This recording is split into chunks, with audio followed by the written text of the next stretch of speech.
AITA for refusing to attend my friend's wedding after she excluded my partner, leading to a huge fallout. I, 32F, have been best friends with Claire, 31F, since college. We've always shared everything from vacations to personal milestones, and I thought we had a strong, supportive friendship. I've been in a relationship with Alex, 33M, for 5 years, and he's been a big part of my life. Claire has met Alex multiple times, and we've even spent holidays together with our friend group. I always assumed that if Claire got married, Alex would be welcome, since he's been part of my life for so long. About 6 months ago, Claire got engaged and started planning her wedding. I was genuinely happy for her, but when the guest list was finalized, I noticed Alex was not invited. I was shocked and asked Claire why he was excluded. She said it was a small, intimate wedding, and that she didn't think it made sense to invite partners of friends. I reminded her that Alex has been my partner for 5 years, lives with me, and is essentially part of my life every day. She acknowledged that, but insisted she wanted only closest family and a few friends at the ceremony. I tried to negotiate. I suggested that Alex could attend the reception if not the ceremony, or even the rehearsal dinner. I explained that attending without him would feel awkward and hurtful. Claire refused all alternatives, saying she had made her decision and didn't want to reopen the guest list. She said it wasn't personal, but I couldn't help feeling hurt and excluded. As the wedding approached, I tried to prepare myself emotionally. I thought maybe I could attend solo and be happy for her, but every conversation with friends and mutual acquaintances made it clear that my absence would be noticed and commented on. Claire began implying to others that my decision to bring Alex, or even expect to have him included, was unreasonable. I felt like I was being cornered into a choice between supporting her and being true to my relationship. A month before the wedding, I told Claire that I couldn't attend if Alex wasn't allowed. I explained that attending without him would make me uncomfortable and resentful, and that he is a significant part of my life. Claire reacted angrily, accusing me of being dramatic, selfish, and making everything about me. She said that I was prioritizing my relationship over our friendship and over her big day. The fallout was immediate. Mutual friends were split. Some agreed with me, understanding my perspective, while others thought I was being unreasonable and told me I was letting my friendship fail over a minor issue. Claire stopped speaking to me altogether, blocked me on social media, and told several friends that I boycotted her wedding. The tension has extended to our friend group, and some gatherings have become awkward because people don't want to pick sides. I feel torn. I don't want to hurt Claire or jeopardize our friendship, but attending her wedding without Alex felt like I would be betraying my own relationship. I have always tried to support her in every way, from helping with party planning to attending all her life events. But this time I felt like my boundaries were non-negotiable. I also worry that attending without him would set a precedent that I should compromise my relationship whenever someone else deems it inconvenient. Some context. Alex has been my partner for 5 years and is involved in almost every aspect of my life. Claire's wedding is relatively small, with around 60 guests, but many of them are mutual friends, which makes the situation more complicated. I have attempted several compromises, including attending parts of the wedding without Alex, attending only the reception, or even just sending a heartfelt gift, but Claire rejected all of these. The social fallout has affected my friend group, with some mutual friends avoiding conversations or feeling pressure to take sides. My family and Alex's family support my decision and understand my reasoning, but I feel isolated within our friend circle.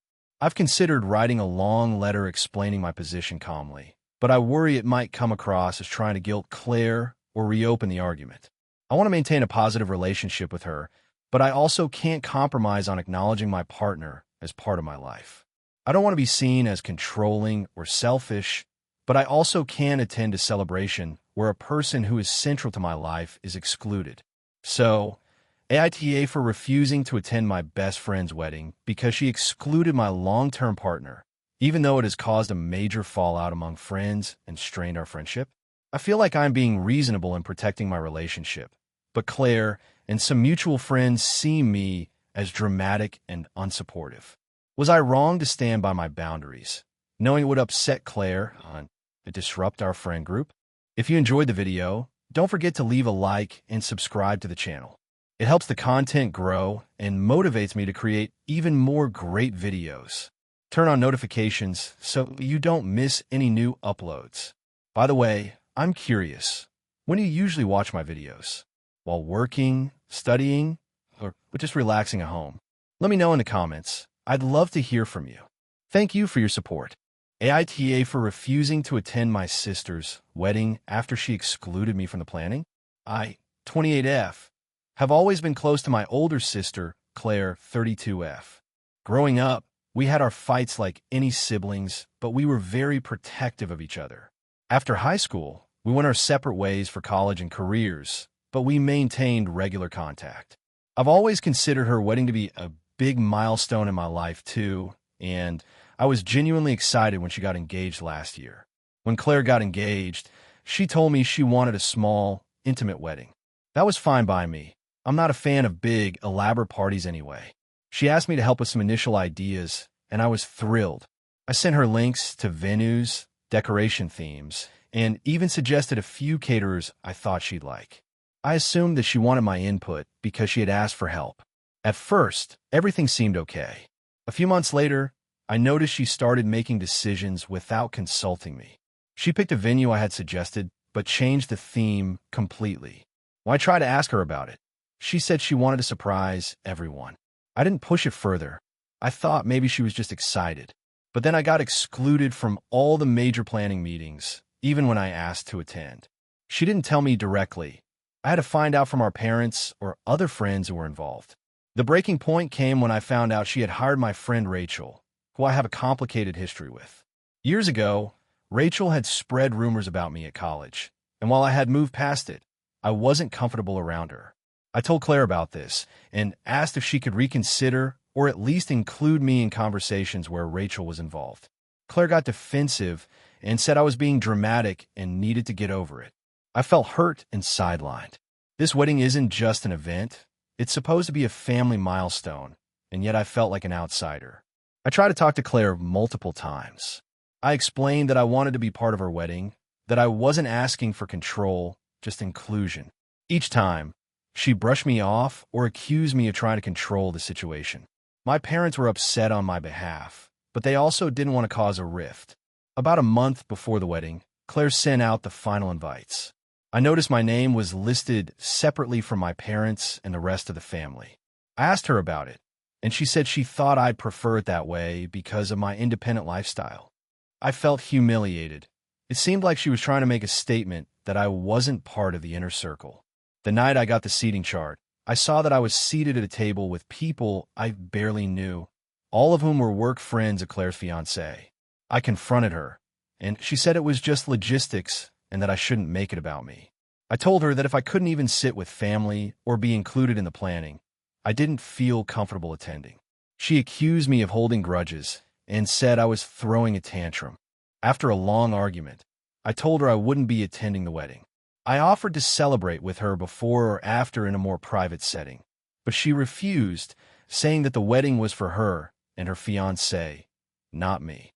I posted a message to my family explaining my absence, emphasizing that I love Claire, but cannot attend under these circumstances. Some relatives understand me, but others are furious. My parents think I'm overreacting and that I should just let it go for the sake of family harmony. Since then, my relationship with Claire has been strained. She hasn't reached out, and when I try to talk, she says we need space. I feel hurt because this was supposed to be a joyful time for both of us, and now it's overshadowed by resentment. I'm beginning to question if I overreacted, but I also feel strongly that being treated like an outsider in her own wedding is something I shouldn't ignore. So, Reddit AITA for refusing to attend my sister's wedding because she excluded me from the planning and deliberately distanced me from family involvement. AITA for refusing to attend my sister's wedding because of her choice of bridesmaids. I, 28F, have always been close to my sister, Emily, 32F. We grew up in the same small town, shared clothes, had sleepovers until we were in our 20s, and confided in each other about everything. I thought our bond was unshakable, but lately, I've been questioning whether our relationship can survive the upcoming family drama. Emily got engaged about 6 months ago to a guy named Matt, 34M. I met him a few times and thought he was fine. Nothing extraordinary, but he seemed nice enough. From the moment the engagement was announced, Emily started planning her wedding at a pace that made me dizzy. I tried to be supportive, helping her with ideas for the dress, cake, and invitations. That all changed when she asked me to be a bridesmaid. The issue is with her other choices for bridesmaids. Emily picked 4 other women, 2 of our mutual friends, my cousin Jenna, 27F, and another woman named Sophie, 30F, whom I've only met once. Sophie has a history of being extremely manipulative, gossiping about people behind their backs, and even creating conflicts just for her own amusement. I never understood why Emily liked her, but apparently they became close at some point during a book club Emily joined.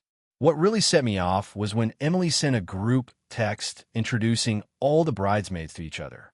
She said something like, "Can't wait for you all to bond and be amazing together." I read it and immediately felt uneasy. I know how Sophie operates, and I can already predict tension. I told Emily privately that I wasn't comfortable being in the same bridal party as Sophie. I tried to phrase it carefully, saying that I didn't want any drama and that I didn't feel I could participate fully if Sophie was involved. Emily was stunned and a little hurt, but she said she would talk to Sophie. I thought that was the end of it. A week later, Emily called me in tears. She said that Sophie had made her feel so special and that she couldn't just uninvite her. Emily said she understood my concerns, but that I needed to put my feelings aside for the sake of the wedding. She said, "This is my day. I love you, but I also love my friends, and I can't exclude Sophie just because of your opinion." I tried to be calm, but I told her I needed to think about whether I could do it. Over the next few weeks, I watched the group start a bond online. Sophie was being her usual manipulative self, posting subtle comments about how everyone should stay in line and praising Emily in ways that felt performative. I told Emily repeatedly that I didn't think I could handle it, but Emily kept insisting I could manage it if I tried. Then came the final straw. Sophie started sending me direct messages on Instagram, telling me I should be nicer and that I was making things awkward for everyone. She implied that I was selfish for not wanting to be a bridesmaid. I forwarded these messages to Emily, hoping she would see the pattern and reconsider. Emily responded with a short, dismissive text, "Sophie is my friend. You need to respect that." At this point, I realized that being in the wedding would mean constant exposure to someone who genuinely makes me anxious and uncomfortable. I love Emily, but I also know myself well enough to know that pretending everything is fine would be emotionally draining. So I called her and explained that I could not be a bridesmaid. I tried to be as gentle as possible, emphasizing that this was about my boundaries, not her or her relationship. Emily was devastated. She cried and accused me of not supporting her and putting Sophie above family. She said that she felt abandoned on one of the most important days of her life. I offered to still attend as a guest and help with other things, but she seemed uninterested in compromise. She told me that my refusal hurt her deeply and made her question our relationship. My parents have gotten involved too. They think I overreacted and that I should get over it for Emily's sake. They don't understand why Sophie bothers me so much and insists that weddings are about love and family, not personal grudges. I've tried explaining that this isn't a grudge. It's about protecting myself from a toxic dynamic. I've had anxiety attacks over past interactions with Sophie, and I know I cannot risk another spiral in such a high-stress environment. Some friends have taken my side, saying that it's reasonable to decline if the situation would be harmful to my mental health. Others have said that I'm being dramatic and should just suck it up for a day. I am torn. On one hand, I don't want to hurt Emily. On the other, I don't want to compromise my well-being. Emily's final response to me was that if I don't participate as a bridesmaid, she's not sure she can have a relationship with me afterward. She said that family should stick together and that I'm letting Sophie come between us. I feel like this is an impossible situation. Either I protect my mental health and risk destroying my relationship with my sister, or I put myself in an environment I know will be damaging. So, AITA for refusing to be a bridesmaid, because I don't want to be in the same party as someone who has caused me distress in the past.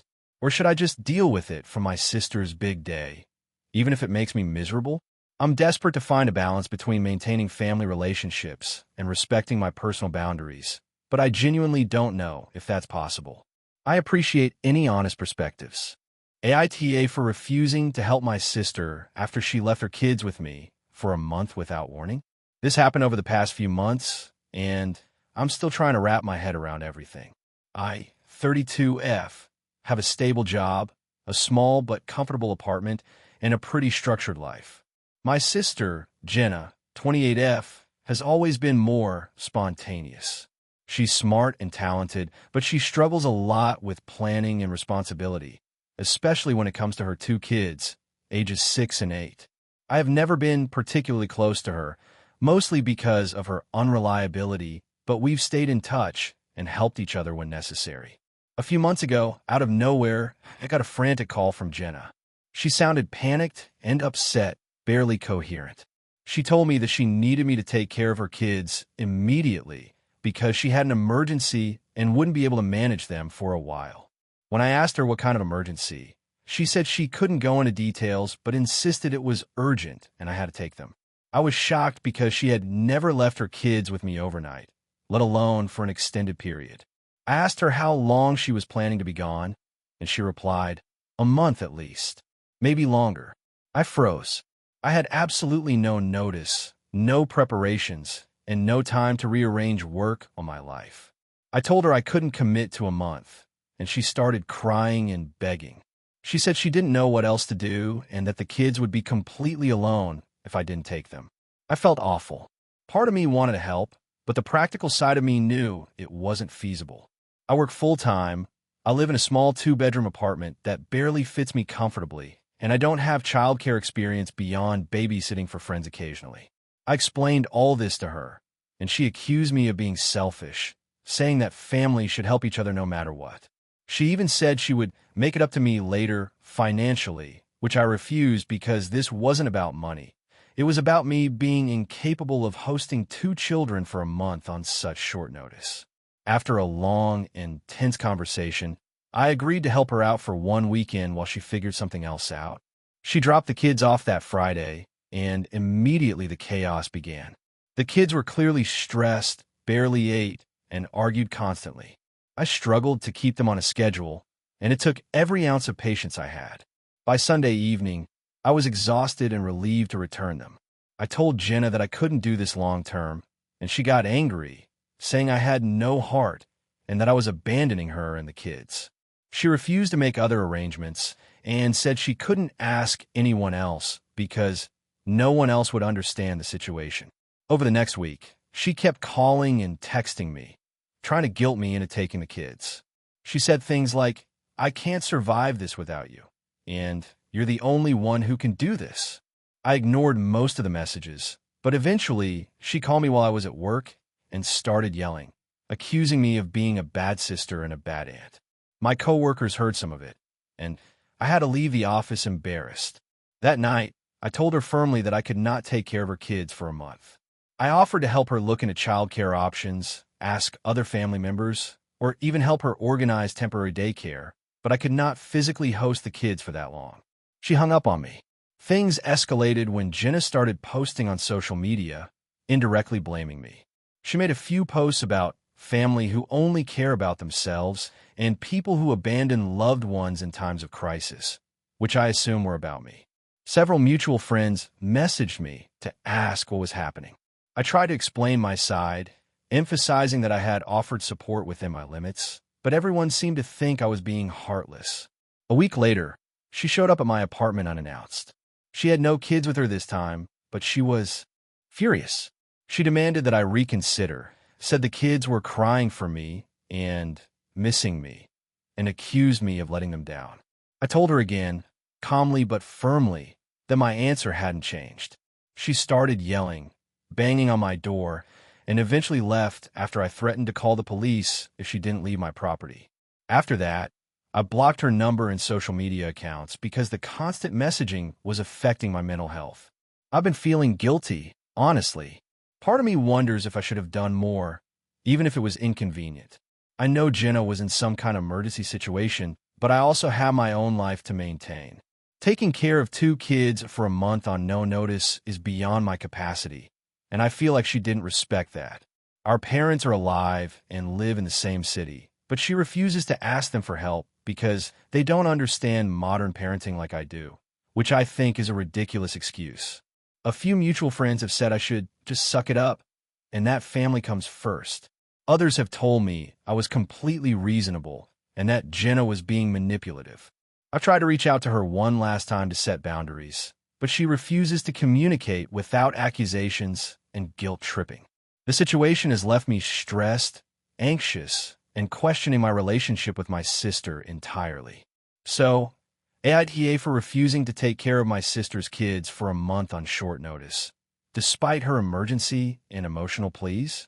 I feel like I did the responsible thing, but now I'm unsure if I'm missing something morally. AITA for refusing to let my sister move her family into my house temporarily and causing a huge family feud. I, 37F, have a younger sister, Lily, 33F, who has always relied on family support more than I'm comfortable with. Growing up, we were close, but as adults, I've always tried to set boundaries because Lily tends to assume that any family property or resource is automatically hers to use. I've inherited our childhood home from our parents, who moved into a smaller condo after retirement. The house is fully mine now, and I've maintained it carefully.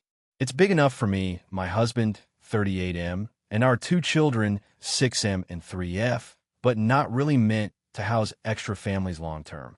A couple of months ago, Lily and her husband, Mark, 35M, approached me with a request. They said they were facing financial difficulties and wanted to move into my house temporarily while they figured things out. Initially, they said just a few months, but when I asked for specifics, it quickly turned into until we get back on our feet, without a clear timeline. They have two young children as well. Lily framed it as a matter of family solidarity and said I should understand that she's my sister and that family always helps each other. I try to be supportive while still protecting my household. I explained that I couldn't have them move in full time because the house isn't set up for two extra children and two adults for an extended period. I also mentioned that our kids have their routines, and I was concerned about privacy, space, and the potential disruption to our lives. I offered alternatives, helping them find a short-term rental, contributing to a deposit, or letting them stay for a very limited period, like a weekend or a week, while they figured out longer-term options. Lily and Mark refused all alternatives. They said that anything less than living in the house was unacceptable and that I was being selfish. When I stood firm, Lily started bringing up old grievances, claiming that I've always been selfish and that I never helped family enough. She said I'm prioritizing my comfort over my family's survival, even though I've supported her in various ways over the years, including paying for minor repairs in her house, helping with childcare occasionally, and co-signing small loans. Mark joined in, saying that I had an obligation to let them stay, framing it as a moral responsibility rather than a reasonable request. The conflict came to a head when Lily and Mark arrived at my doorstep unannounced with their children, bringing several boxes of belongings. I told them firmly that they could not move in. Lily yelled that I was ruining her life and turning my back on family, while Mark accused me of being controlling and cold. Our argument became heated, and I eventually asked them to leave immediately. They left angrily, but not before calling my parents to complain about me. My parents are understandably upset because they don't want to take sides, but they also know that the house is mine and that I have valid reasons for refusing. Since then, family events have become tense. Some relatives are siding with Lily and Mark, accusing me of being cruel and unsupportive. Others understand my perspective, but are frustrated at the resulting family drama.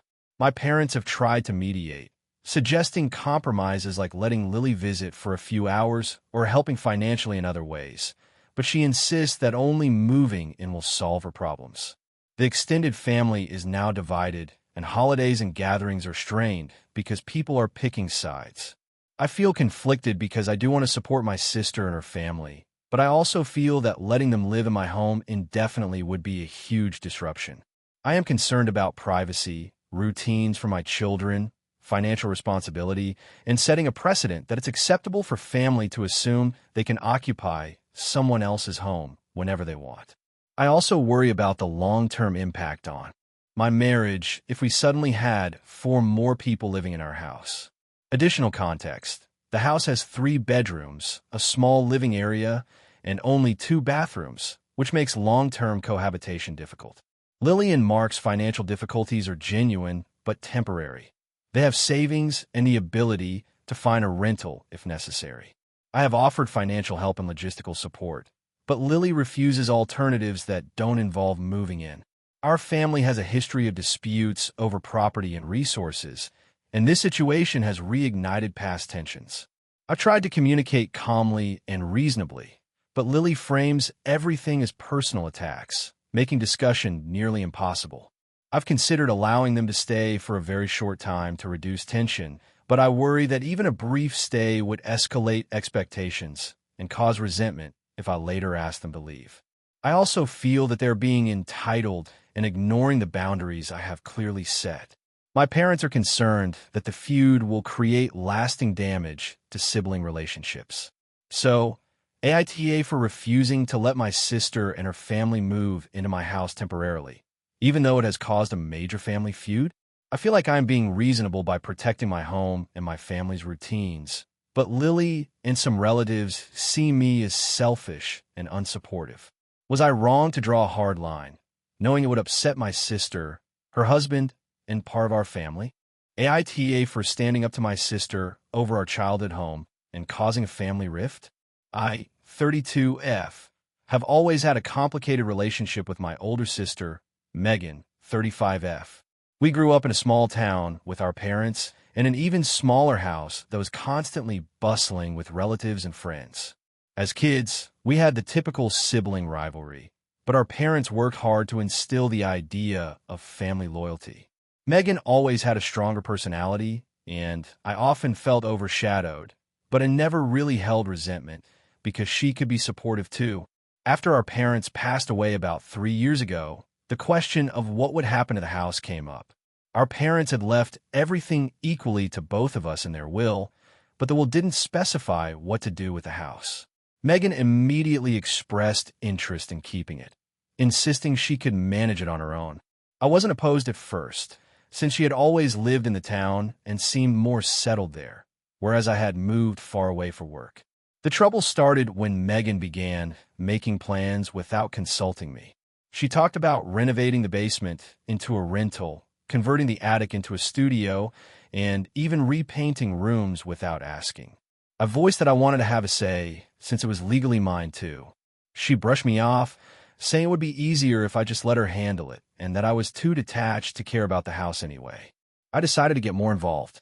I visited the house and made a list of changes I thought were unnecessary or impractical. I suggested selling it and splitting the proceeds, which would allow both of us to use the money however we wanted. Megan lost her mind. She accused me of trying to take the house away from her and said I didn't understand the sentimental value it had for her. I tried to explain that I had my own sentimental connections, and selling it wouldn't erase those, but she wouldn't hear it. Things escalated further when Megan invited a contractor over to begin renovations.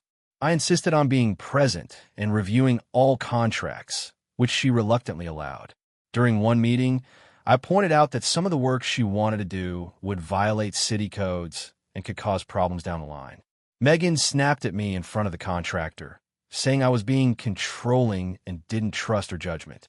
The contractor awkwardly excused himself, and the meeting ended on a tense note. After that, I suggested mediation, thinking a neutral third party could help us navigate this conflict. Megan refused, claiming a mediator was a waste of money and that I was trying to take over the house under the guise of fairness. At this point, I realized we were no longer communicating effectively and decided to formally offer to buy her share. I got a bank pre-approval and presented a fair market offer. She refused, saying I was trying to buy my memories, and accused me of being selfish. The situation became unbearable. Family gatherings became tense, and even distant relatives started choosing sides. Megan would post passive-aggressive comments on social media, implying I was greedy and heartless. I tried to ignore it, but eventually I decided I needed to assert my boundaries. I told her I would either proceed with selling the house to a third party or continue with the renovations under strict agreement that major decisions required mutual consent. Megan interpreted this as an ultimatum. She accused me of trying to ruin her life and called me manipulative. She refused to speak to me for months, and our mutual friends were caught in the middle, unsure how to handle the situation. I didn't back down because I genuinely felt I was protecting my rights and trying to ensure the house was managed responsibly. A few months later, I went ahead and listed the house with the help of a real estate agent. Megan found out and confronted me angrily. She accused me of betrayal and said I had no right to do this without her agreement. I reminded her that the property was legally ours jointly, and I had offered to buy her out first, but she refused. She hasn't spoken to me since, except to threaten legal action. I haven't heard anything from her lawyers either, so I'm assuming nothing came of that yet. Our family is fractured, and the situation has caused a lot of stress for me. I feel justified because I tried multiple ways to resolve the conflict peacefully, but I also feel guilty for the rift. I never wanted to end up in a position where my own sister resents me this deeply. I keep thinking maybe I should have just let her have the house and walked away, but I also can't ignore my legal rights or my desire to ensure the house is handled properly. So, Reddit AITA for standing my ground on our childhood home. Even though it has caused a permanent rift with my sister, AITA for refusing to let my sister's fiancé plan my wedding without me. I, 28F, have been engaged to my partner, Daniel, 30M, for about a year.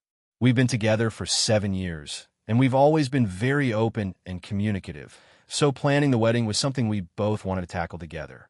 I had an idea of what I wanted, a small, intimate ceremony in a rustic barn with a focus on family and close friends, not much pomp and glamour. Daniel was fine with this as long as the venue was accessible and we could get good food and drinks for everyone. My younger sister, Emily, 25F, got engaged a few months after we did. She and I have always been close, but Emily has a very different personality from mine.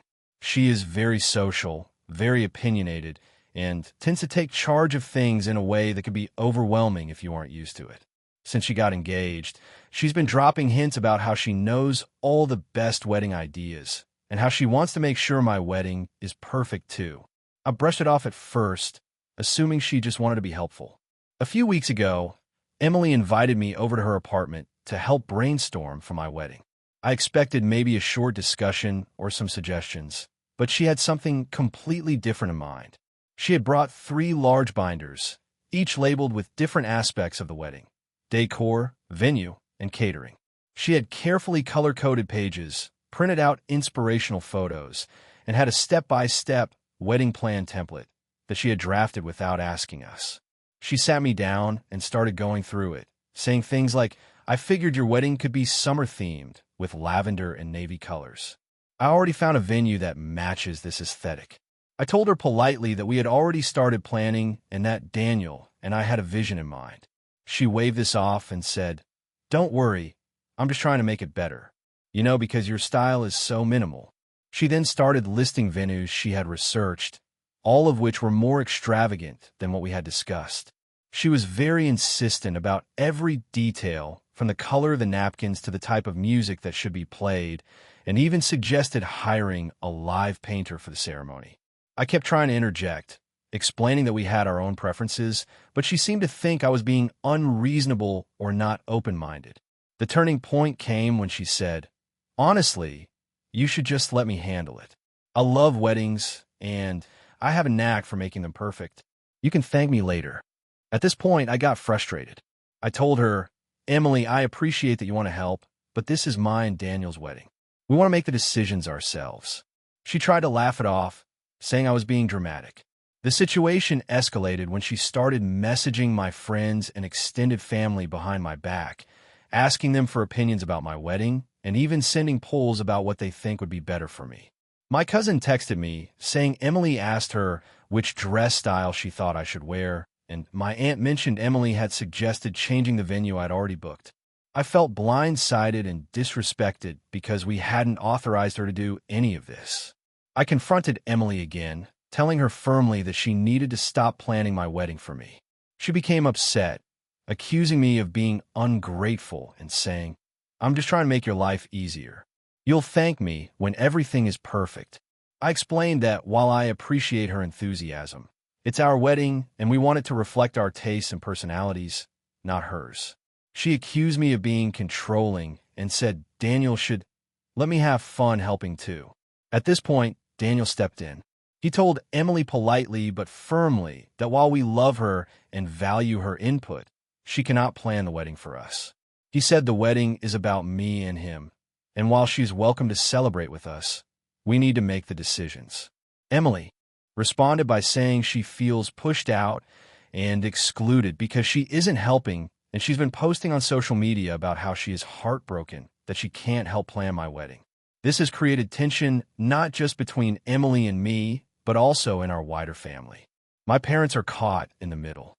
They think Emily is just being helpful and that I'm overreacting. Some of my friends have told me I'm right to set boundaries, but others have suggested I could compromise by letting her take charge of smaller tasks, like coordinating favors or flowers. I'm hesitant because I feel like once I start allowing her input, it will snowball back in her trying to control bigger aspects again.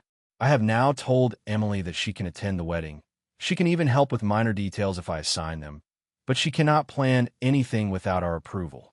She's furious and has stopped speaking to me, claiming that I've ruined our sisterly bond and that I'm being selfish.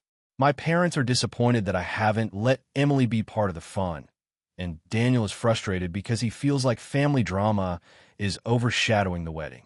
I want to be fair, but I also don't want my sister to overstep boundaries or take away the joy of planning our wedding with Daniel. AITA for refusing to let her plan my wedding, even if it upsets her. AITA for refusing to let my sister's fiancé live with us before the wedding. I, 28F, have always been close to my sister, Emma, 31F, but we've had a bit of a strained dynamic over the last few years. Our parents divorced when we were teenagers, and ever since, Emma has taken on a very adult role in the family. She's the type of person who thinks rules don't apply to her and often expects me to accommodate her on her schedule. Recently, things have escalated, and now I'm questioning whether I'm being unreasonable. Emma has been dating her fiancé, Alex, 33M, for almost 2 years.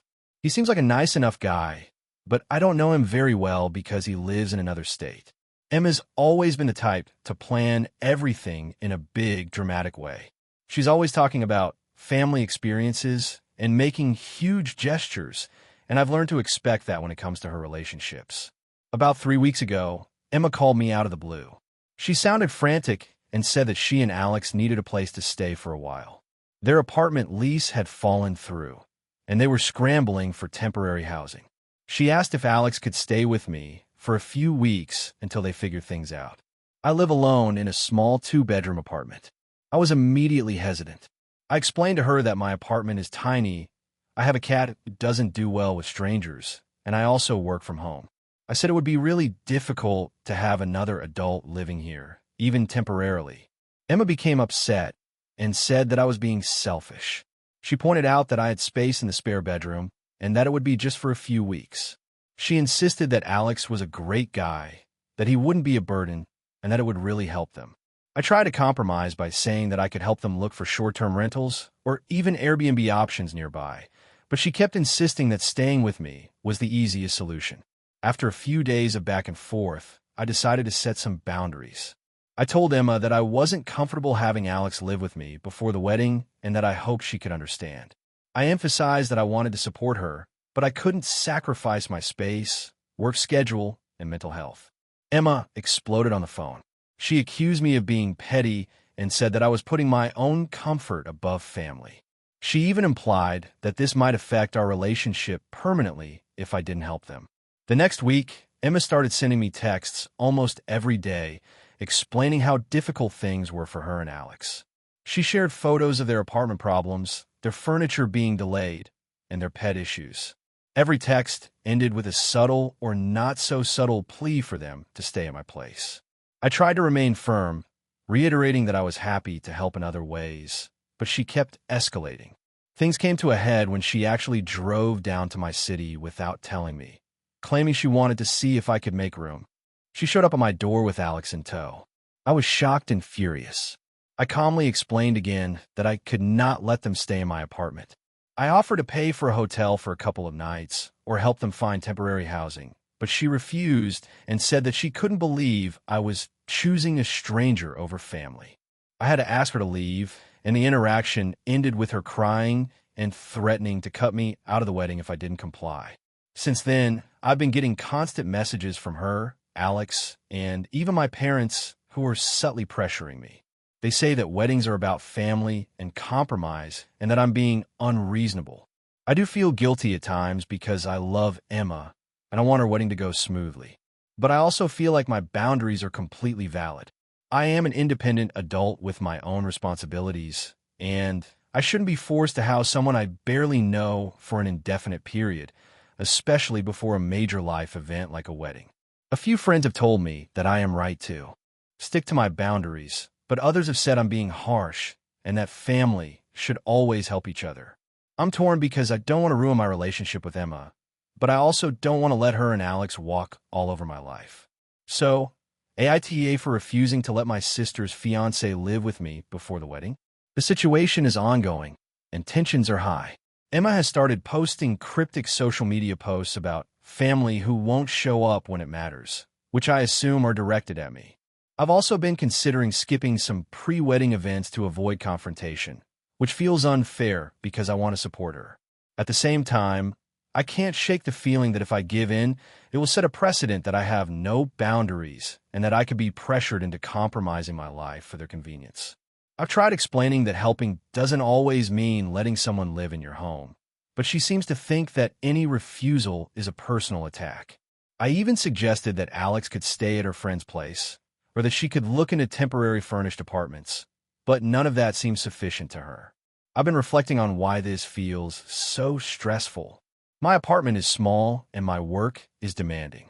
Having another adult in the space would mean reorganizing my entire life temporarily, which I'm not prepared to do. My cat also has anxiety issues and hides whenever there are strangers around, and I don't want to traumatize him. Beyond logistics, I worry about the precedent it sets. If I let them stay now, what happens if they need similar favors in the future? I can't live my life feeling responsible for other adults in this way. Emma has started hinting at the idea that my reluctance might affect my role in the wedding. She suggested that maybe I shouldn't be a bridesmaid if I can't support them in this way. That really stung because I had always imagined standing beside her on her wedding day, and now it feels like my refusal has somehow tarnished that vision.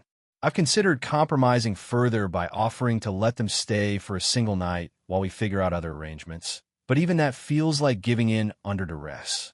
I want to be supportive, but not at the expense of my comfort, work, or emotional well-being. So, AITA for sticking to my boundaries and refusing to let my sister's fiancé live with me before the wedding? Or am I being too rigid, putting my own needs above family and risking my relationship with her? Hey friends, if you enjoy this content, don't forget to like the video and share your thoughts in the comments. We really want to know what you like and what could be improved. What do you think of the video? Are there any topics you'd like to see in future videos?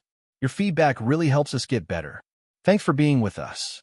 AITA for refusing to pay for my cousin's wedding after she insisted on an extravagant party, causing a huge family fight. I, 35F, have a cousin, Vanessa, 30F, who I've been close with since childhood. Our families have always been tight-knit, and I've considered her more like a sister than a cousin. I have a good job and am financially stable, whereas Vanessa has always struggled with money management. Over the years, I've helped her with small things, occasionally lending her money for emergencies, helping with travel expenses for family events, or co-signing small loans, but I've always been careful not to overextend myself. A few months ago, Vanessa got engaged and started planning her wedding. From the start, she made it clear she wanted a very extravagant event, an over-the-top ceremony at a fancy venue, designer dress for herself, imported flowers, live entertainment, and a multi-tiered cake. She sent me a detailed list of costs and then asked me directly if I could contribute financially. Initially, I assumed she meant a gift, which I had already planned for. But she clarified that she wanted me to cover part of the expenses, specifically the venue rental, which was $25,000. I was taken aback. I explained that while I wanted to support her, I couldn't contribute such a huge sum. I reminded her that my finances are planned carefully for family obligations, savings, and retirement. She responded by saying that since I am well off compared to her, it was my responsibility to help her achieve her dream wedding. She argued that I had the means and that it was family first, implying that refusing would make me a bad cousin. I tried to negotiate. I offered smaller alternatives, like helping cover part of the catering or decorations, or even hosting a smaller pre-wedding event to reduce costs. Vanessa refused everything. She said that partial contributions wouldn't make any difference and that only the full $25,000 would allow her to have the wedding she envisioned. She also said she didn't want any compromises because her wedding was once in a lifetime and that anything less than perfect was unacceptable. When I stood firm and said I could not pay the full amount, things escalated quickly. Vanessa went to my parents and told them I was refusing to support her big day, framing it as me being selfish and unsupportive. My parents were shocked and tried to mediate, but Vanessa insisted that my refusal was a personal attack. She also started posting on social media, subtly criticizing me, calling me uncaring, and implying I was prioritizing money over family. The family feud intensified. Other relatives started taking sides, with some agreeing that I should help because it's family, and others understanding that $25,000 is a huge sum for one person to cover. Vanessa refused to discuss any other options and said that unless I provided the money, I wasn't welcome at the wedding. My parents were frustrated and upset, and our once close-knit family became divided. I've always tried to support Vanessa in ways that make sense for me. I've helped her move, given advice about jobs, and been there emotionally for big life events. But this feels different. Asking me to cover such a significant portion of her wedding is not only financially unrealistic, but also sets a precedent that I should fund future milestones if I have the means. I've offered gifts, smaller contributions, and emotional support, but she has rejected all of it. Additional context, I make a solid income, but $25,000 is a significant portion of my savings and would impact my financial security. Vanessa has had financial struggles for years and has accumulated debt due to impulsive spending. She has no concrete plan to fund the wedding herself beyond asking family members for contributions. This situation has caused tension not just between Vanessa and me, but with my parents, aunts, uncles, and even mutual friends who are caught in the middle.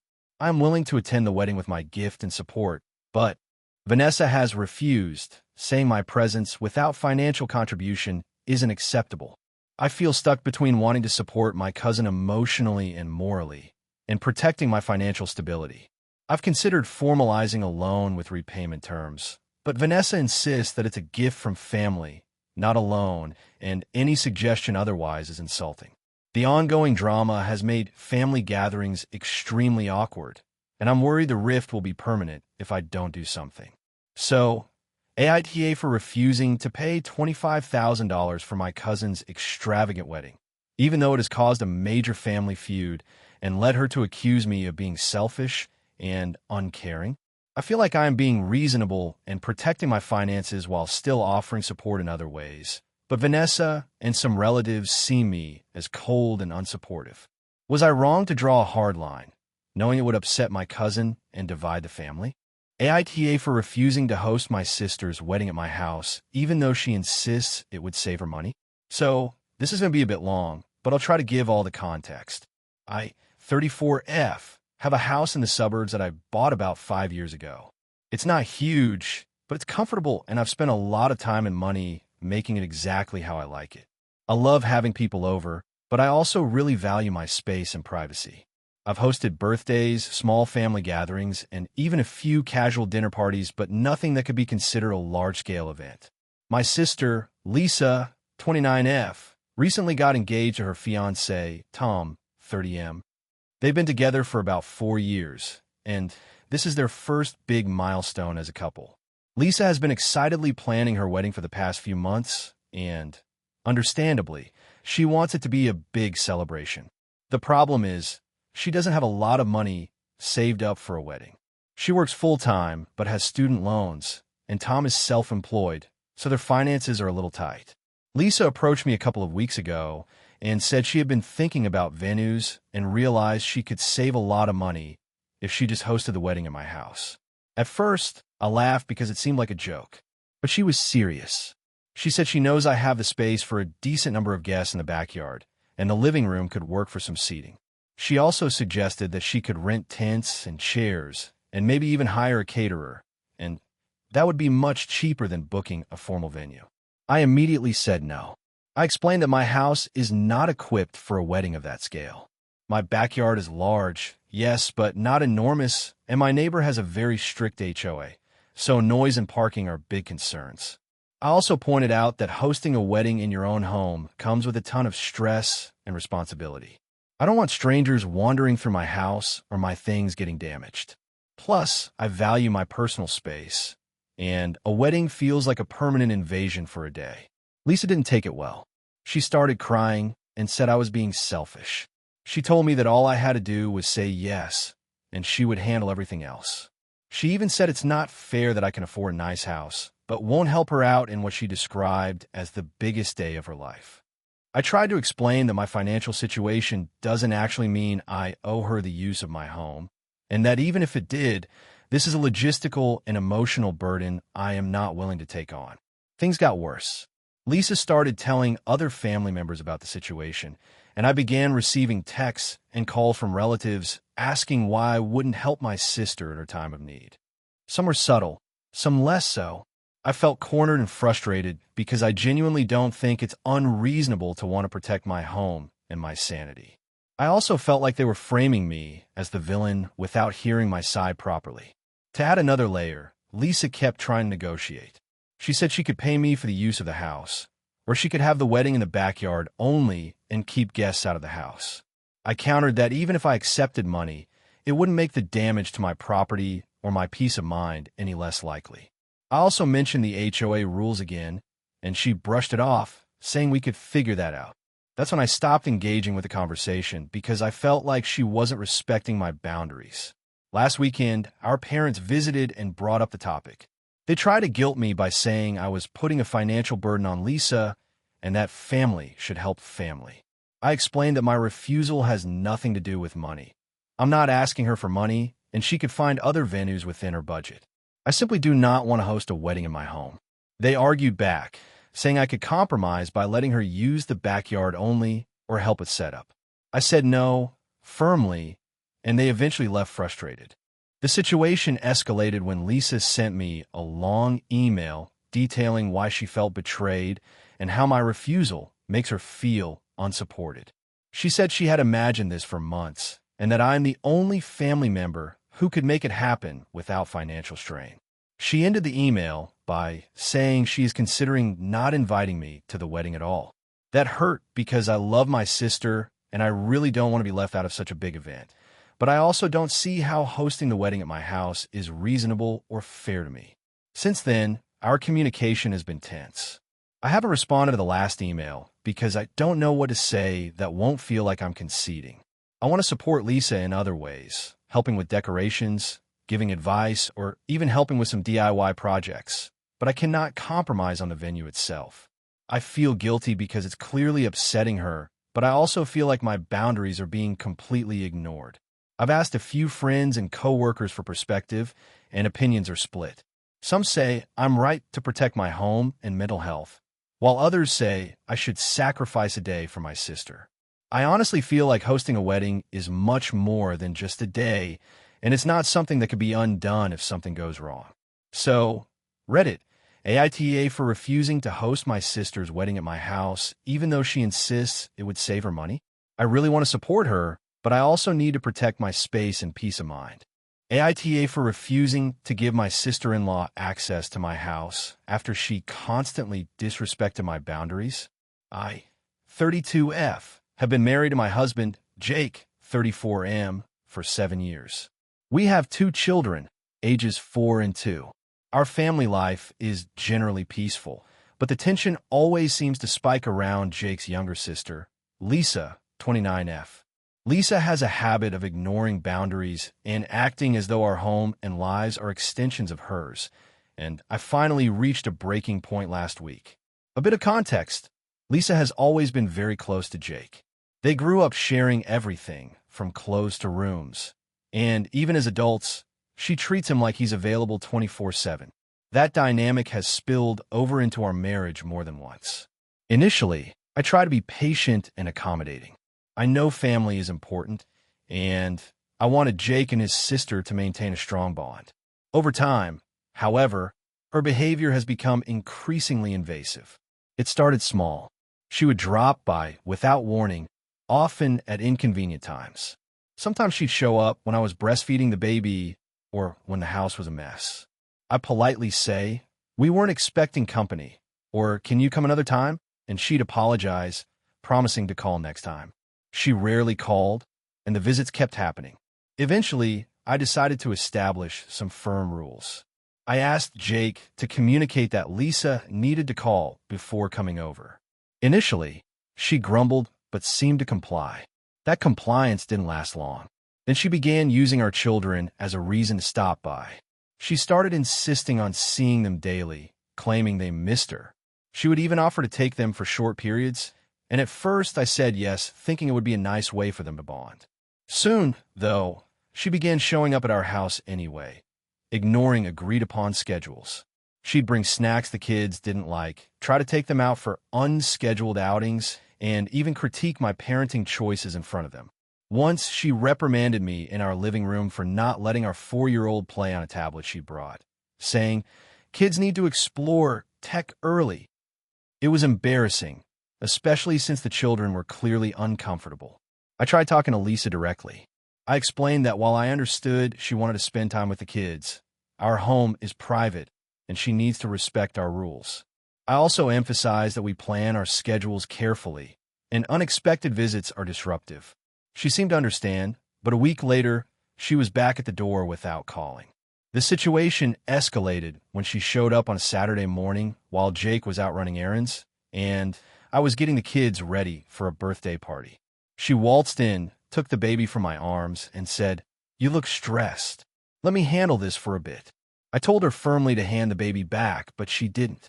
She argued that I needed a break and that she was helping. I ended up having to call Jake on his way back to explain what was happening.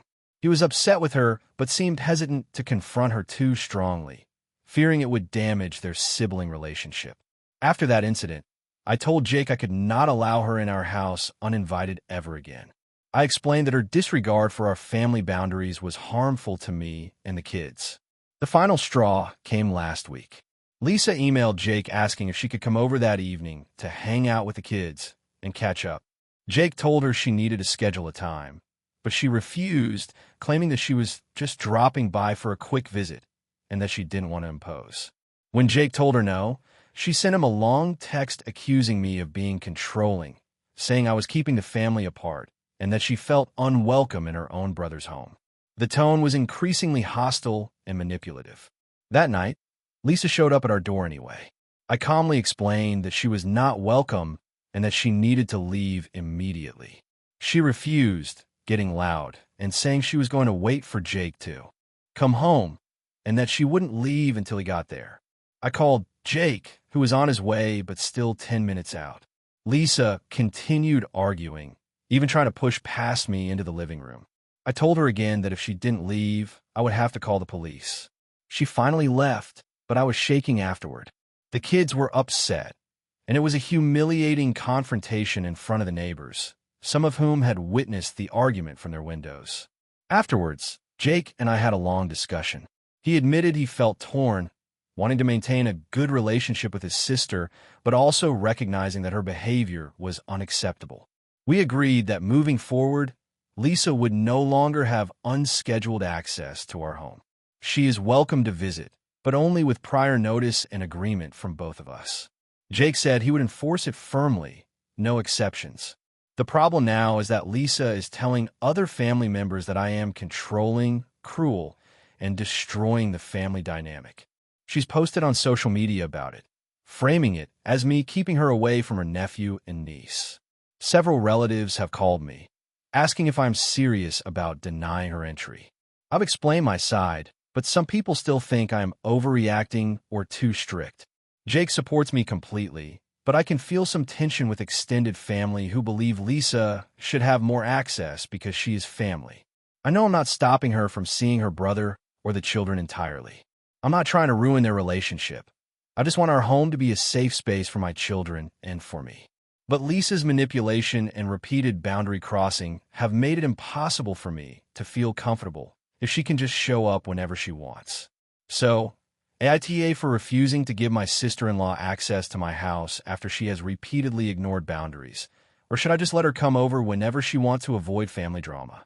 AITA for refusing to attend my sister's wedding because of her fiancé's behavior? I, 29F, have always been close to my sister, Emma, 32F. We grew up in a small town, and even though life has taken us in different directions, she stayed in our hometown while I moved to a big city for work. We've remained extremely close. Our relationship has always been built on honesty and mutual support. I have always considered her my best friend. Emma started dating her fiancé, Ryan, 34M, about 2 years ago. Initially, I liked him. He was charming, outgoing, and seemed to genuinely care for her. Over time, though, I noticed things that made me uncomfortable. Ryan has a habit of belittling people in subtle ways. He often makes jokes at someone else's expense, and while most people laugh nervously, I felt tense around him. The first time I noticed it clearly was during a family dinner last year. Ryan told a story about a colleague and made fun of the way they talked, their weight, and their choice of clothing. Everyone laughed, but I felt sick. I spoke up gently, saying it wasn't funny, and Ryan waved it off, claiming I was too sensitive. Emma laughed it off too, which was unusual for me because I normally wouldn't care what other people thought. Over the months, the behavior escalated. Ryan started making offhand remarks about me during our conversations, often disguised as jokes. He once told Emma, "Your sister overreacts to everything. I don't know how you put up with her." I was stunned. Emma shrugged it off, saying he was just teasing, and I tried to ignore it, thinking maybe I was overreacting. Last summer, Ryan was invited to a vacation with my friends and me. It was supposed to be a fun weekend at the lake. From the moment we arrived, Ryan made it clear he didn't want to be there. He criticized everyone's plans, mocked our food choices, and called my best friend dramatic for insisting on sunscreen. By the second day, it became unbearable. He confronted me directly about something trivial, my choice to bring a kayak instead of a paddleboard, and told me I was being controlling. He did this in front of everyone, laughing when I tried to respond. My friends were shocked, and some tried to back me up, but Ryan dismissed them too. I left early, upset, and when I told Emma about it afterward, she minimized it, saying he was stressed and meant no harm. Fast forward to 6 months ago, Emma got engaged. She was ecstatic, and I was genuinely happy for her. However, the topic of the wedding quickly brought Ryan's behavior into focus. Planning the wedding has been stressful, and Ryan has used it as a platform to be controlling and condescending. He insists on decisions being made his way and dismisses anyone else's opinions. He made a scene when Emma's mother suggested adding more flowers and accused her of trying to turn the wedding into a circus. He has openly criticized the catering company, the photographer, and even Emma's choice of dress, claiming he knows better. I try to stay involved and supportive, but Ryan's behavior has made it almost impossible. A month ago, Emma asked me to help with seating arrangements. I noticed Ryan had written me out of the process entirely, claiming that Aunt Karen and Uncle Paul don't like you, so I don't want to deal with your input. I felt insulted, as I have always gotten along with family, and I wasn't sure what to say. I mentioned to Emma that I felt uncomfortable with the way Ryan was speaking to me, and she said I was overreacting, that he was just stressed about the wedding, and that she wished I could just get along with him for one day. Then, a week ago, Ryan sent me a message directly, demanding that I not attend the rehearsal dinner because your attitude makes everyone tense, and it's better if you sit this one out. I was shocked. I didn't respond immediately, but I showed the message to Emma.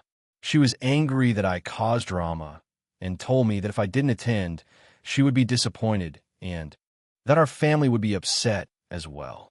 I tried to explain that Ryan had been verbally abusive, but Emma insisted that she loved him and that I was making a big deal out of nothing.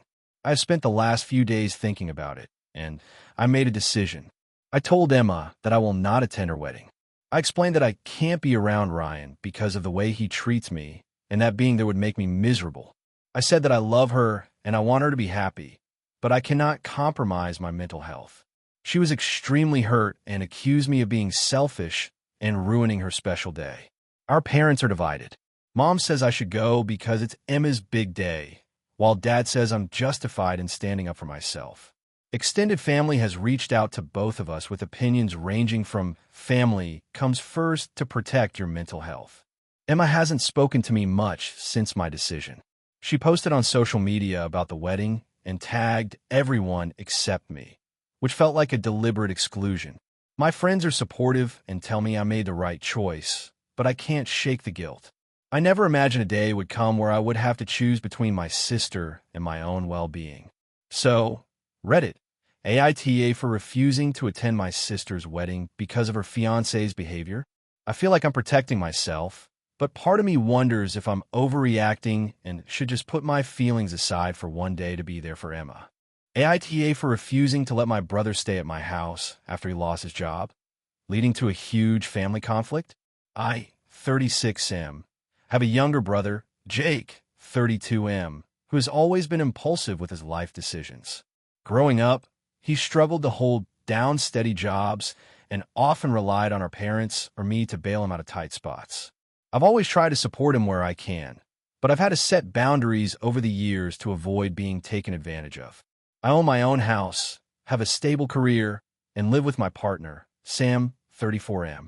We've built our lives carefully and value stability and routine. A few months ago, Jake called me and told me he had been laid off from his job. He explained that he couldn't afford rent and asked if he and his girlfriend, Maria, 30F, could stay at my house temporarily until they found something else. At first, I thought it was reasonable to offer short-term help. I told him he could stay for a weekend or a few days while he arranged finances, but when I asked for a specific timeline, he said, until we get back on our feet, without giving any concrete end date. I tried to explain that I couldn't host them for an indefinite period because of our routines, responsibilities, and the space constraints of my house. Jake insisted that I should let them stay, claiming it's family and that real brothers help each other. I pointed out that Sam and I have a 6-year-old child and a 3-year-old, and having 4 extra adults and 2 kids in the house long-term would disrupt everyone's lives. I also emphasized that we have jobs, school schedules, and obligations that make it difficult to accommodate people indefinitely. Jake accused me of being selfish, saying that I cared more about comfort than family. I offered compromises. I could help them find a temporary rental, pay for a short-term Airbnb, or contribute to the first month's rent somewhere else. Jake refused all alternatives, saying that anything less than living in my house was unacceptable. He said I was turning my back on family and letting them suffer for no reason. Maria also became involved in the arguments, saying I was controlling and cold for not letting them stay. Things escalated when Jake and Maria showed up at my house unannounced, with luggage and a few belongings, expecting to move in immediately. I told them firmly that they could not stay and asked them to leave. Jake yelled that I was destroying the family and making everything about myself. He also called our parents and told them I was refusing to help my brother in need. My parents were upset and tried to mediate, but Jake painted the situation as me being cruel and unsupportive, making it difficult for them to remain neutral. The family conflict has spiraled. Some relatives agree that I should have let them stay, arguing that family obligations come first. Others understand my perspective and think it was reasonable to refuse a long-term stay in my house. Holidays and family gatherings have become tense, and our friend group has been pulled into the drama as well. Jake has stopped talking to me, and Maria has blocked me on social media. Our parents are disappointed and frustrated, and I feel like I'm being painted as the villain despite trying to offer alternatives. I feel conflicted because I do want to help Jake and Maria, but I also have to consider my own family's needs and boundaries. Allowing them to move in indefinitely would disrupt my household, potentially cause friction between Sam and me, and create a precedent where family can assume they have rights to my space whenever they face difficulties. I also worry about my children's stability and the impact of having strangers living with us long-term. Additional context.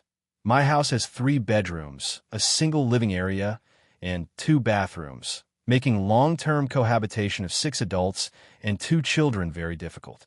Jake and Maria have some savings and the ability to find alternative housing if they plan carefully.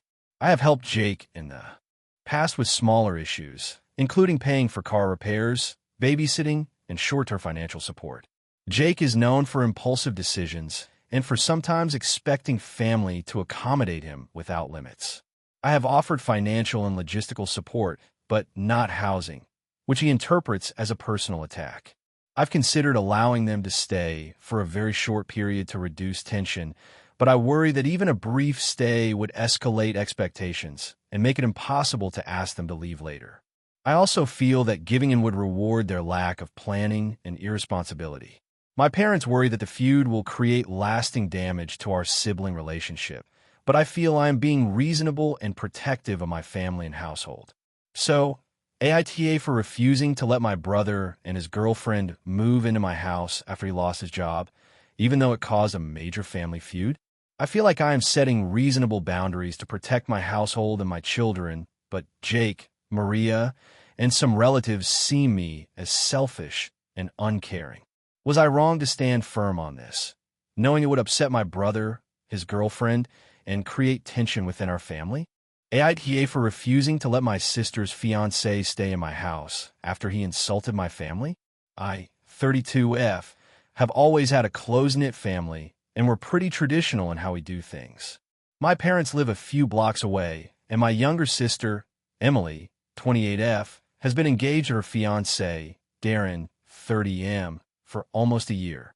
Darren and I had met a handful of times before the engagement, and I always thought he was a little overbearing but polite enough. Things changed drastically after they got engaged. A few months ago, Emily and Darren were planning a short trip to my city because Darren had a business conference nearby. Emily asked if they could stay at my apartment for the weekend, since my place is closer to the convention center than any hotel. My apartment is small, 1 bedroom with a pull-out couch in the living room, but I offered because I wanted to be accommodating and spend time with my sister. The problem started the moment Darren arrived. He walked in and immediately made a comment about my apartment, saying it was cute but really cramped, and that he wouldn't be able to sleep in such a small space for more than one night. I laughed it off and said it was fine for a weekend stay. Later that evening, while we were eating dinner, he started talking about our family traditions in a negative way. For context, my family is very involved in each other's lives. We have weekly Sunday dinners, celebrate holidays together, and generally check in on each other frequently. Darren said, "It's kind of suffocating how much your family needs to be around all the time." I don't know how Emily deals with it. I was taken aback, but tried to shrug it off, thinking maybe he was just joking. The next morning, I woke up to find that Darren had rearranged my living room furniture without asking. He said he needed space to do his morning stretches, and that my furniture layout was inefficient. I told him I appreciated his input, but I preferred to keep my apartment the way I like it. He rolled his eyes and muttered something about typical city apartments and how he guessed you get used to living like this if you don't have kids yet. At that point, I was starting to feel really uncomfortable, but I didn't want to create a scene in front of Emily. Things escalated that evening. Emily had invited our parents over for a casual dinner, and Darren spent the entire time criticizing the food and making passive-aggressive comments about the decor. He said my mom's artwork looked outdated, and that our dinner table was too small for entertaining adults. When my mom gently told him to be polite, he snapped back with, "I'm just being honest. If your family doesn't like honesty, maybe they should toughen up." I tried to diffuse the tension, but Darren didn't stop. By the end of the night, he had made several other comments about how my family was overbearing and clingy, and how he couldn't imagine raising kids in a family like ours. Emily didn't defend him. She just kept apologizing to everyone and saying he didn't mean it. The last straw came the next morning. Darren wanted to borrow my car for a short drive. I said no because I had work to get done and didn't feel comfortable lending my car after all the tension. He got visibly angry and said, I can't believe you're treating me like a guest. In my family, we're treated better than this. I told him he was a guest and that he needed to respect my rules while in my home. He then exploded, saying, "You and your family are ridiculous. I don't know why Emily even wants to be part of this circus." At that point, I told him he needed to leave. Emily was furious at first, claiming I was being too harsh and that Darren didn't mean any of it. I explained that his behavior had been consistently rude and disrespectful, not just a one-time slip. Emily argued that he was stressed from travel and work and that I should be more understanding. I said I understood he was stressed, but that didn't excuse insulting my family, rearranging my furniture, and treating me and my parents like we were beneath him. Emily refused to speak to me for a week, and Darren sent me a text saying I had ruined their trip and that I was controlling and unfair. A few days later, my parents called to check in, and they were clearly upset with Darren's behavior. They also said they supported me for asking him to leave. Emily eventually came around after some reflection, apologized for initially defending Darren, and admitted that he had overstepped. She still said she hopes I can forgive her for not standing up for me sooner. I told her I forgive her, but I'm firm on not letting Darren stay in my home again unless he can show genuine respect and courtesy. Some friends have told me I might have overreacted and that I should have graciously tolerated him for the weekend, while others think I was right to set boundaries. I genuinely feel that no guest should be allowed to belittle my family or disrespect my home. So, AITA for refusing to let my sister's fiancé stay in my apartment after he insulted my family and crossed several boundaries. AITA for refusing to let my friend use my house for her wedding after she demanded I cover the costs, which caused a massive fallout. I, 34F, have a close friend, Rachel, 33F, whom I've known since college. We've always shared milestones and supported each other through tough times. I own a moderately large house in the suburbs, which I've maintained carefully, and it's where I live with my husband, Dan, 36M, and our two children, 7M and 4F. I enjoy hosting small gatherings and family events, but it's not set up for large-scale events like weddings. A few months ago, Rachel got engaged and immediately started talking about her dream wedding. She wanted it to be a large, extravagant event with hundreds of guests, a catered dinner, live entertainment, and extensive decorations. She came to me and asked if she could hold her wedding at my house, citing the space and my beautifully maintained backyard as ideal for the event. I was taken aback because, while I appreciate that she likes my home, hosting a wedding for potentially 200-plus people is a massive undertaking that would disrupt my family life, create financial and logistical challenges, and put a lot of pressure on my household. Rachel's next request made things worse. She wanted me to pay for almost all the wedding expenses. She said my home was being used, so I should also cover catering, rentals, security, and even part of the decoration costs. The total she estimated was around $30,000. I explained that this was far beyond what I could reasonably afford or commit to. I also pointed out that my house is not a commercial venue and that hosting a wedding would require permits, insurance, and significant preparation that I wasn't comfortable handling. Rachel became angry and accused me of being selfish and unsupportive. She said that because I had a good job and a stable life, I had a moral obligation to help her. I tried to explain that I wanted to support her in other ways, helping find a venue, assisting with planning, or contributing in ways that didn't involve uprooting my household, but she refused.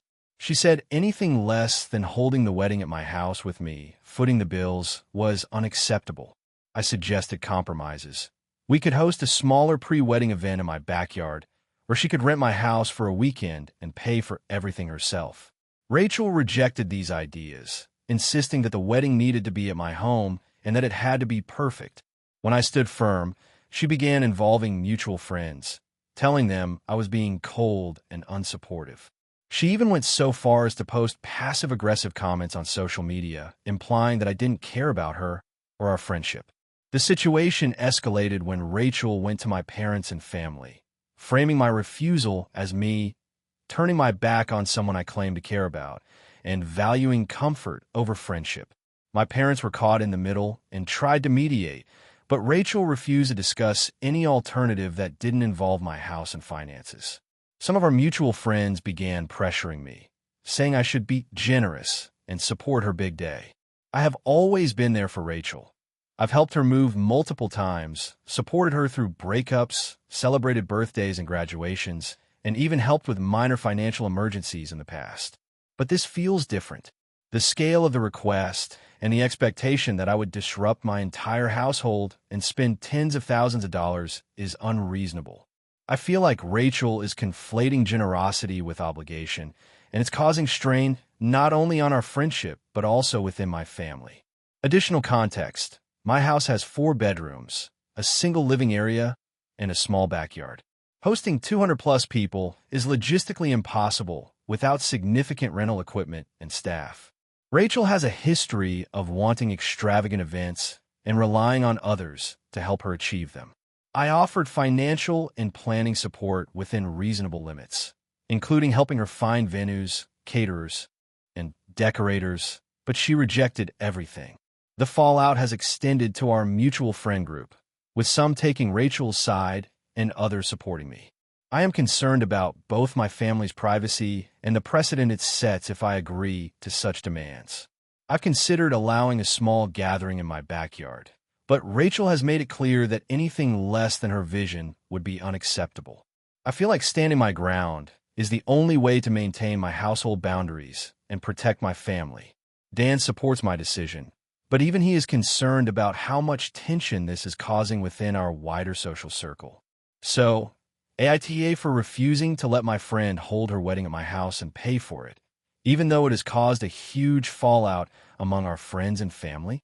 I feel like I'm being reasonable and protective of my household, but Rachel and some mutual friends see me as selfish, unsupportive, and unkind. Was I wrong to set a hard boundary, knowing it would upset my friend and create tension in our social circle? AITA for refusing to let my sister's kids stay at my house after she moved to a new city. I, 34F, have always been really close to my younger sister, Emma, 28F. Growing up, we were inseparable, and even as adults, we stayed very connected. Emma has 2 kids, Mia, 6, and Noah, 4, and until recently, she lived in the same city as me. I've always loved spending time with my nieces and nephews, and I often babysat them when Emma needed a break. I wouldn't say I'm a pushover, but I've always been accommodating and enjoy being involved in their lives. About 6 months ago, Emma got a job offer in another state, which she accepted. The move was sudden, and she reached out to me the day she signed the lease to ask if Mia and Noah could stay with me for a week while she finished packing and getting settled. I agreed without hesitation because I knew the move was stressful and didn't want her to feel alone. That week was exhausting but manageable. I enjoyed seeing the kids, but keeping them on my schedule with work and daily life was tiring. A few weeks later, Emma texted me saying that the moving company messed up and she needed to fly out last minute for work to supervise some arrangements. She asked if Mia and Noah could stay with me for a few days. I agreed again, thinking it wouldn't be more than 3 or 4 days. Those days turned into a week because of delays, and while I didn't mind initially, it started to feel disruptive. I had meetings, errands, and a social life, and balancing that with 2 energetic kids made everything chaotic. Over the next couple of months, this pattern continued. Emma would call or text almost every other week asking if the kids could stay with me overnight or for a weekend because of work, appointments, or travel. Sometimes it was just a day. Other times it ended up being 4 or 5 days. I tried to set boundaries politely, saying things like, I can do Saturday and Sunday this weekend, but I won't be able to host them next weekend, or I can take them for a couple of days, but any longer might be difficult because of work. Emma usually promised she would respect these limits, but somehow it never worked out that way. The turning point came a month ago. Emma had to attend a conference that lasted a week. She called me 2 days before she had to leave and asked if the kids could stay with me for the whole week. I told her honestly that I couldn't commit to a full week. I said I could take them for the weekend, but beyond that, it would be impossible with my work and personal commitments. Emma got upset. She accused me of being selfish and said that I used to love spending time with them and that I was acting like a stranger now that she lived out of state. She also said that my house was the only place she trusted to leave her kids because daycare or other babysitters were too expensive or unreliable. I tried to explain that I loved the kids and enjoyed having them over, but my life had its own demands, and hosting them for long stretches multiple times a month was becoming overwhelming. I reminded her of the times I've helped her and how I've gone out of my way to accommodate her, and that setting boundaries doesn't mean I love them any less. Emma argued that families should always make sacrifices for each other, and she ended up saying some things that really hurt me, like implying I was a bad aunt and that I was prioritizing my social life over family. After that argument, I decided to take a firm stance. I told Emma I would still babysit occasionally, but I couldn't host the kids for multiple days in a row or on short notice anymore. I suggested she look into a local daycare, a babysitter, or her friends in the new city. Emma was furious. She sent a series of texts accusing me of abandoning her and the kids, claiming I was cold and uncaring.